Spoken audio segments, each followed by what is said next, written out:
नमस्कार साथियों। जज साहब जो एक महात्मा हैं उनकी कहानी बताएंगे आज हम आपको। एक गांव में भोला केवट रहता था। वो नाम के साथ साथ वैसे भी भला था, भोला ही था, बिना पढ़ा लिखा था। कोई कुछ भी उनसे पूछता तो केवल एक ही जवाब देते कि रघुनाथ जी जाने।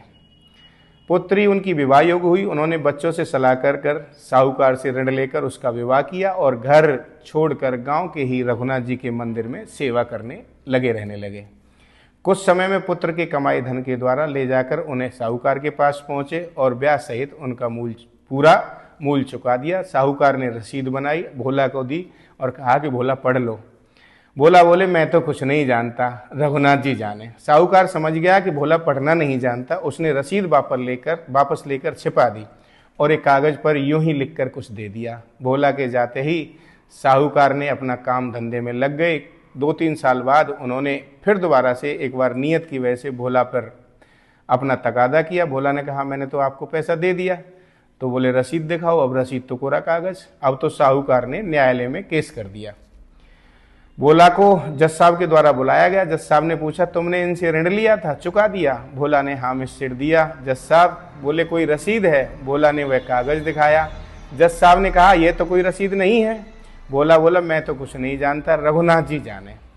जज साहब ने पूछा जब तुमने ऋण चुकाया था तो तुम्हारे और साहूकार के अलावा कोई और था?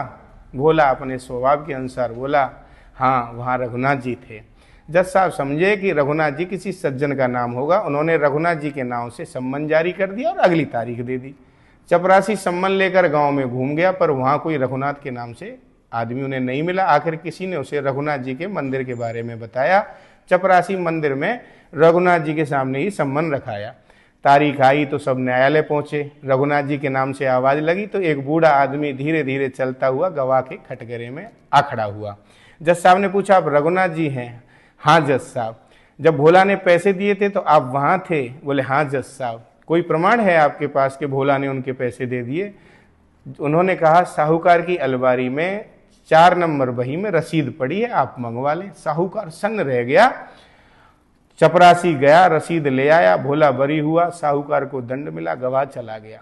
अब जज साहब ने भोला को अलग से ले जाकर बुलाकर पूछा ये रघुनाथ जी तुम्हारे गांव में रहते हैं? मैंने बहुत गवाह देखे हैं पर जैसा रोमांच मुझे इन्हें देखकर हुआ वैसा कभी नहीं हुआ।